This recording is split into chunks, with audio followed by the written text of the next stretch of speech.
كتير ناس بيعطوا نصائح لأشياء ممكن تعملها عشان تكون أسعد وأنجح في حياتك.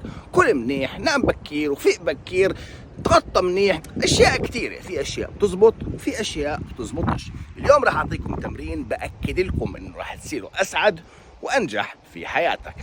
لاقي حفرة على قدك وتمدد فيها، وتخيل آخر لحظات لك فوق وجه الأرض. غمض عيونك وفكر. دقائق معدودة راح تغير كل أولوياتك في الحياة. كتير أشياء ماخذة همك راح تلاقي إنها مش مهمة، وكتير أهداف لإلك راح تلاقي بهاي اللحظة ملهاش أي قيمة، غير إنك راح تعيد ترتيب كل الناس حاليا في حياتك. راح تلاقي إنه كتير ناس أنت معطيهم كتير أكتر من حقهم، وكتير ناس أنت مقصر معاهم.